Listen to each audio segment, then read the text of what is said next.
নাফরমান, আমি আল্লাহ রাব্বুল আমিনকে ভুলে, আমি আল্লাহর সাথে শরীক করে, আমি আল্লাহর সাথে শিরিক করে, আমি আল্লাহ রাব্বুল আমিনের সাথে দুশমনি করে, আমার সাথে নাফরমানি করেছে, জিনা করেছে, খারাপ কাজ করেছে, ওই ব্যক্তি যদি হাত নামায় না নেয় আর এখান থেকে না চলে যায়, তাহলে আমি আল্লাহ পানি দিব না। একটু জবান খুলে বলা যাবেন আল্লাহু আকবার।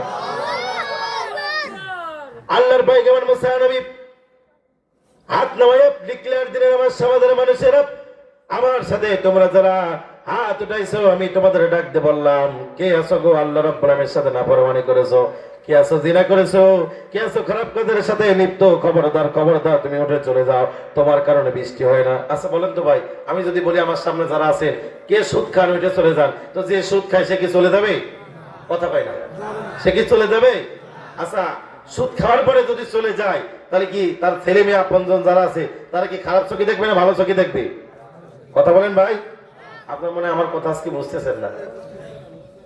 হ্যাঁ, এখানে আমরা যারা আছি, ডোন্ট মাইন্ড প্লিজ, কত রাত এমন ভাবে পার হয়ে যায়, আপনার আদবের সাথে বসে আছে, আপনাদেরকে দেখে অত্যন্ত ভালো লাগতেছে। শোনেন ভাই, আমরা এটা তো মসজিদ, এটা মাদ্রাসা, আমরা এমন মুসল্লি আছি না ভাই, মসজিদে নামাজ পড়ি, প্রথম কাতারে গিয়া আবার সুদ খাই,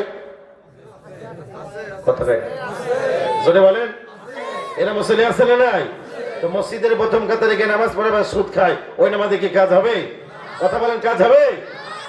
আল্লাহ রাব্বুল আমিন ডাক দেওয়ারে, ইন্নাস সালাতা তানহা আনিল ফাহশাই ওয়াল মুনকার, নিশ্চয় নিশ্চয় নামাজ সকল প্রকার খারাপ কাজ, পানা কাজ, বেহায়াপনা কাজ, মানুষ নামাজ মানুষকে মেরে রাখে, কিন্তু নামাজ পড়ি আমরা আবার সুদ খাই, আমরা মুসল্লি আছে না নাই?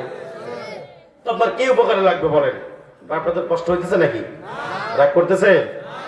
আস্তে আস্তে আগাইতেছে, আমার ঠান্ডা লাগছে, আর প্রতিনিয়ত এভাবে কথা বলতেছে, 200-300 কিলো মানে জার্নি করে কথা বলতে, মানে কথাটা জায়গায় আনতে সময় লাগতেছে। আপনার ভালোবাসার মানুষ, তাই বলতেছি, আমরা নামাজ পড়ি আমরা আবার সুদও খাই আমরা। বলেন তো, আপনি নামাজও পড়লেন সুদও খাইলেন, তাহলে ওই নামাজে কি কাজে লাগবে ভাই?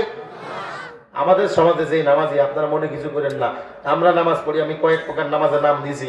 এক প্রকার নামাজের নাম সলাতুল বিয়াই খুশি। কথা বলছেন না? সালাতুল বিয়াই খুশি মানে বোঝেন ভাই? মানে বিয়ে এসে বাড়িতে, বিয়ে নামাজ কালাম পড়ে, হাজি সাহেব হজ করেছে, এখন যে বিয়ের বাড়িতে